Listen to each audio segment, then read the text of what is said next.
NDA join करने के बाद क्या आपको सैलरी मिलना स्टार्ट हो जाती है? कितनी सैलरी मिलती है, या उसके बाद भी आपको वेट करना पड़ता है, या कमीशन होने के बाद ही आपकी सैलरी आपको मिलती है? और कौन कौन सी चीज़ें हैं जिनका सामना आपको करना पड़ता है एनडीए में एंट्री करने के बाद? जय Hind everyone, my name is Sachin and I welcome you all on official YouTube channel of target defence academy. बच्चों, आज के इस वीडियो में मैं आप लोगों के साथ डिस्कस करने वाला हूं लाइफ आफ्टर एनडीए एंट्री। जैसे ही आप क्वालिफाई कर लेते हैं, जैसे ही आप फाइनल सिलेक्शन ले लेते हैं national defence academy Khadakwasla Pune में, उसके बाद की लाइफ क्या होती है आपकी, किस तरीके से चलती है। चलिए बात करते हैं। एनडीए जैसे ही आपने फाइनल सिलेक्शन लिया बेटा, ठीक है, तो सबसे पहली चीज जो आपके साथ होगी तो वो होगी बहुत से स्टेट से स्कॉलरशिप मिलती है, ठीक है। और वो स्कॉलरशिप जिस स्टेट से आप बिलोंग करते हैं तो उस स्कॉलरशिप के आप हकदार होंगे, पहली चीज। दूसरी चीज, सबसे पहले जब भी आप एकेडमी में जाएंगे तो आपका एक टेस्ट होगा, ठीक है। इस चीज़ का आपको ध्यान रखना है। नोटिफिकेशन जिन बच्चों ने पढ़ा होगा अच्छे से तो वो यहाँ पे देख रहे हैं, immediately after the selected candidates join the academy a pre examination will be held in the following subjects: English, mathematics, science और हिंदी। ये बेसिक सा टेस्ट होगा, इसमें घबराने की बात नहीं है। लेकिन कहने का मतलब ये है एकेडमी का कि आप अपनी जो एजुकेशन है वो कंटिन्यू रखिए। Candidates are therefore advised not to neglect their studies after the competitive examination. It means अपनी आप जो स्टडी है उसको कंटिन्यू रखिए, उसको छोड़ना नहीं है, क्योंकि अभी आप कमीशन नहीं हुए हैं, अभी आपने एनडीए में एंट्री जरूर ली है। अब आपकी वहाँ पे ग्रेजुएशन चलेगी, ठीक है। आप साथ ही साथ आपकी ट्रेनिंग होगी, और वो ट्रेनिंग जो आपको एक ऑफिसर बनाएगी, राइट। ट्रेनिंग पीरियड में क्या होता है, चलिए देखते हैं। ट्रेनिंग जो होगी आपकी वो 3 इयर्स की ट्रेनिंग होगी, जो कि नेशनल डिफेंस एकेडमी में होगी, ठीक है। तो सबसे पहले आपकी 3 इयर्स की ट्रेनिंग होगी, और इसमें चाहे आप आर्मी विंग से हो, चाहे आप एयरफोर्स विंग से हो, या आप नेवी विंग से हो, सभी बच्चे एनडीए में जाते हैं, राइट। तो यहाँ पे आप देख रहे हैं the candidate, the selected candidates for the 3 services army, navy and air force are given pre training both academic and physical for period of 3 years. 3 साल की ट्रेनिंग होगी, जिसमें आपके 2.5 साल, देखिए, the training during the first 2.5 years is common to candidates of 3 wings. मतलब 2.5 साल की जो ट्रेनिंग होगी वो कॉमन होगी सभी विंग्स के लिए, बिल्कुल कॉमन होगी, बिल्कुल भी उसमें डिफरेंस नहीं होगा। अब इसमें देखते हैं कि डिग्री कहाँ से मिलती है और किस किस कोर्स से डिग्री मिल जाएगी आपको। तो आर्मी कैडेट्स को जो डिग्री मिलती है वो बीएससी, नॉर्मल बीएससी, या बीएससी फ्रॉम कंप्यूटर साइंस, या बीए की डिग्री आप ले सकते हैं आर्मी कैडेट्स, ठीक है। वहीं पे नेवल कैडेट्स जो बच्चे होंगे उनको बीटेक की डिग्री मिलेगी। एयरफोर्स के जो कैडेट्स होंगे उनको बीटेक की डिग्री या बीएससी या बीएससी फ्रॉम कंप्यूटर साइंस की डिग्री ये आप ले सकते हैं, राइट। चलिए अब बात करते हैं। On passing out from the national defence academy, army cadets go to the Indian military academy. जैसे ही आप नेशनल डिफेंस एकेडमी से पास आउट होते हैं, आपकी नेशनल डिफेंस एकेडमी की पासिंग आउट परेड होती है, उसके बाद आर्मी के बच्चे वो चले जाते हैं Indian military academy, that is IMA Dehradun, ठीक है। नेवल कैडेट्स जो होते हैं वो नेवल एकेडमी में जाते हैं, इंडियन नेवल एकेडमी में। उसके अलावा एयरफोर्स के जो कैडेट्स होते हैं, ग्राउंड ड्यूटी के नॉन टेक्निकल के जो होते हैं बच्चे, देखिए नॉन टेक्निकल के जो बच्चे होते हैं, non tech streams to air force academy Hyderabad, और जो टेक्निकल एयरफोर्स के बच्चे होते हैं stream to air force technical college Bengaluru. तो एयरफोर्स के बच्चे यहाँ पे 2 अलग अलग एकेडमीज में जाते हैं according to the technical and non technical, right. चलिए, at the IMA army cadets are known as gentleman. IMA में, इंडियन मिलिट्री एकेडमी में, जो बॉयज होते हैं उनको जेंटलमैन बोलते हैं और गर्ल्स को लेडी कैडेट्स, ठीक है। और यहाँ पे कॉन्टिन्यूसली 1 साल तक आपकी ट्रेनिंग होगी, right. Training for a period of 1 year aimed at turning them into officer capable of leading infantry सब यूनिट्स। इट मीन्स यहाँ पर आपको 1 साल की ट्रेनिंग दी जाएगी ऑफिसर्स की, और जिससे कि आप अपनी यूनिट्स को लीड कर सकें। ओके, चलिए अब आगे बात करते हैं। The naval cadets are selected for the executive branch of the Navy on passing out from the National Defense Academy and are given further training at Indian Naval Academy. Okay, तो यहाँ पे भी इनकी 1 ईयर की training होगी, उसके बाद सब लेफ्टिनेंट की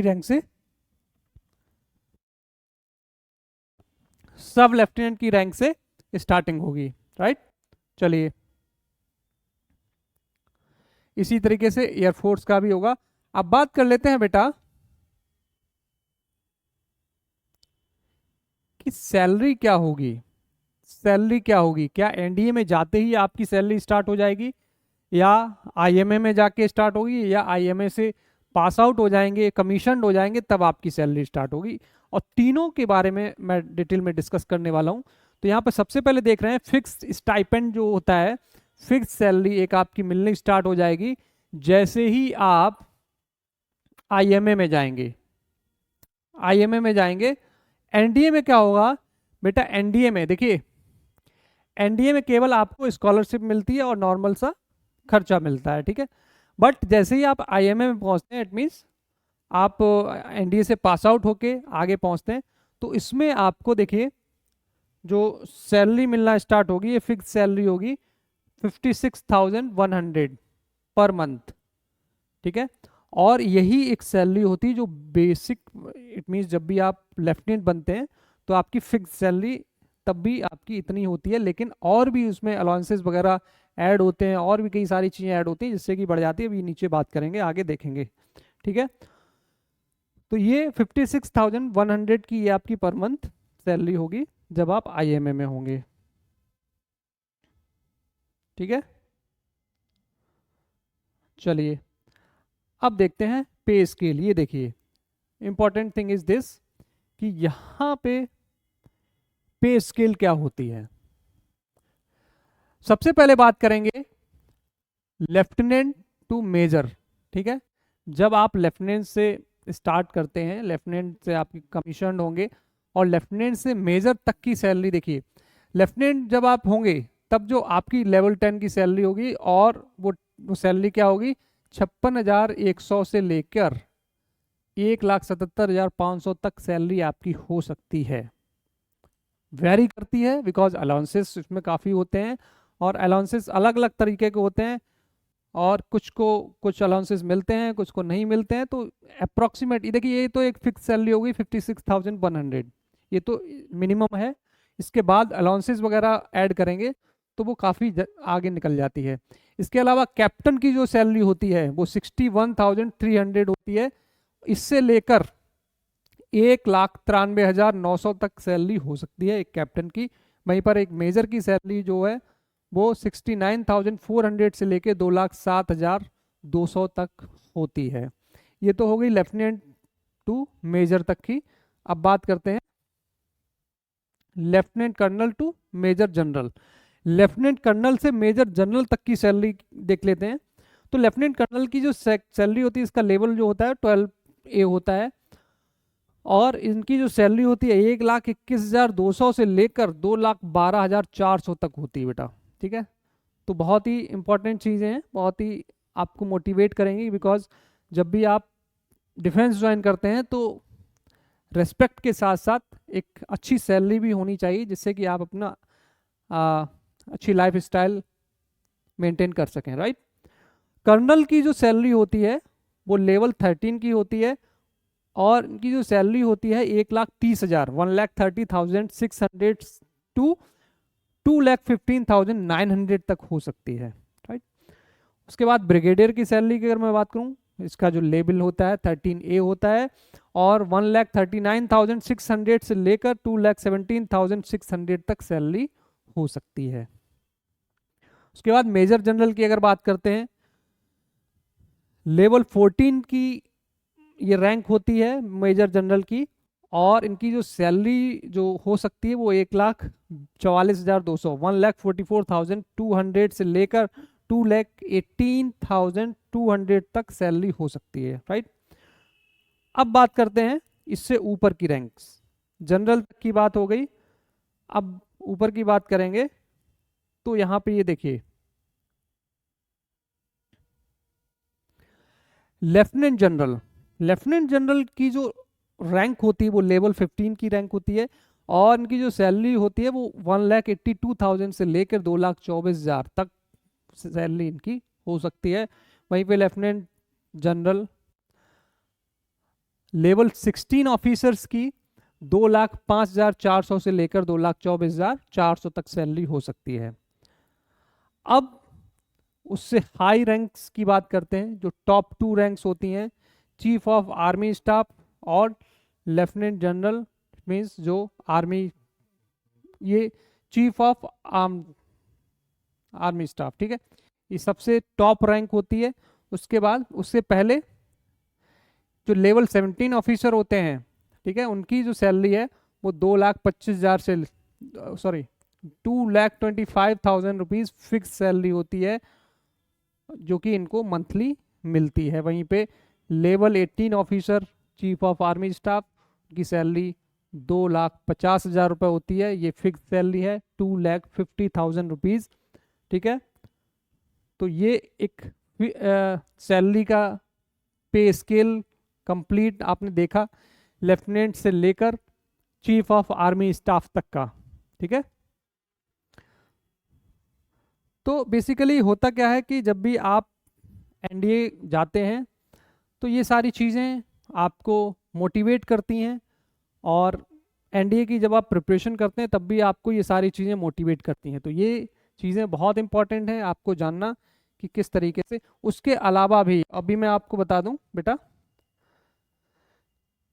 उसके अलावा भी अलाउंसेस की अगर मैं बात करूं, ये देखिए अलाउंसेस की अगर मैं बात करूं, military service pay to the officers from the rank of lieutenant to brigadier, ये होता है 15,500, ये फिक्स होता है पर मंथ, तो ये इसमें ऐड कर लीजिए जो मिनिमम आपकी सैलरी होती है। फ्लाइंग अलाउंस वो अलग होता है, ठीक है, इसमें भी आपको 25,000 ये पर मंथ मिलता है। उसके अलावा डियरनेस अलाउंस होता है, ठीक है, पैरा अलाउंस होता है, पैरा रिजर्व, तो इन लोगों को अलग अलग तरीके से अलाउंसेस काफ़ी मिलते हैं। और कुछ जो इन फील्ड में जाते हैं उनको अलाउंसेस मिलते हैं, कुछ नहीं जाते हैं तो नहीं मिलते हैं।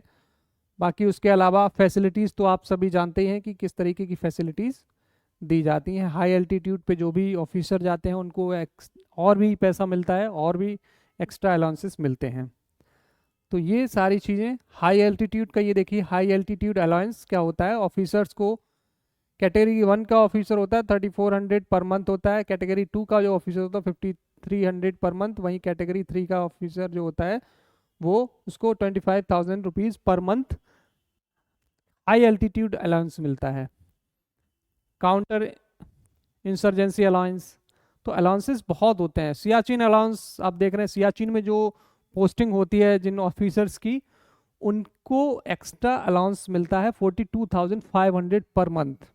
तो आप समझ सकते हैं कि अगर किसी भी ऑफिसर की पोस्टिंग हाई एल्टीट्यूड पे होती है या सियाचिन में होती है, ठीक है, तो उनको अलग से अलाउंसेस भी मिलते हैं। वहीं यूनिफॉर्म अलाउंस मिलेगा 20,000 पर ईयर, ये पर ईयर के अकॉर्डिंग मिलेगा, जिसमें आपकी यूनिफॉर्म अलाउंस रहेगा। ट्रांसपोर्ट अलाउंस आपको मिलेगा ऑफिसर्स के लिए। चिल्ड्रन एजुकेशन अलाउंस भी मिलता है ₹2,250 per year, sorry per month, per child for 2 eldest surviving only. जो बड़े 2 बच्चे होते हैं, ठीक है, उनको नर्सरी से लेकर क्लास 12 तक 2,250 रुपीज़ पर मंथ मिलेगा, ठीक है। हॉस्टल सब्सिडी भी मिलेगी, अगर आप अपने बच्चे को हॉस्टल में पढ़ाना चाहते हैं तो हॉस्टल की जो सब्सिडी मिलती है 6,750 रुपीज़ पर month per child, right. Starting जो आपके बड़े 2 बच्चे होंगे केवल उनको ही मिलेगा, अगर आपके 3 बच्चे हैं तो नहीं मिलेगा। नर्सरी टू 12th, नर्सरी से लेकर 12th क्लास तक के बच्चों को ये मिलेगा।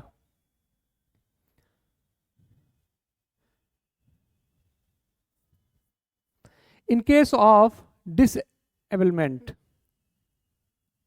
Monthly ex gratia amount of ₹9,000 per month. Disability अगर होती है या कोई भी कैजुअलिटी होती है, उसके उन केसेस में भी काफ़ी अलाउंसेस मिलते हैं। इन केस ऑफ डेथ, अगर कोई भी ऑफिसर, कोई भी सोल्जर शहीद होता है तो उसको 12.5 लाख अमाउंट मिलता है, monthly ex gratia amount of 9,000 per month, right. तो काफ़ी चीज़ें हैं, बहुत सारी चीज़ें हैं जो आपको मोटिवेट करेंगी। और एक सबसे बड़ी चीज़ होती है, वो होती है रेस्पेक्ट की, कि इंडियन आर्म फोर्सेस में ऑफिसर बनना एक बहुत ही प्राउड मोमेंट होता है।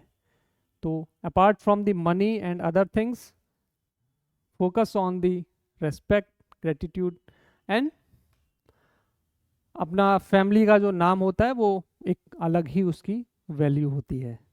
उसके साथ साथ आप अपनी अच्छी लाइफ स्टाइल मेंटेन कर सकते हैं।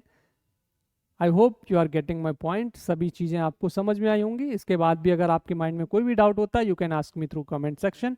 बाकी मिलते हैं नेक्स्ट वीडियो में, तब तक के लिए जय हिंद।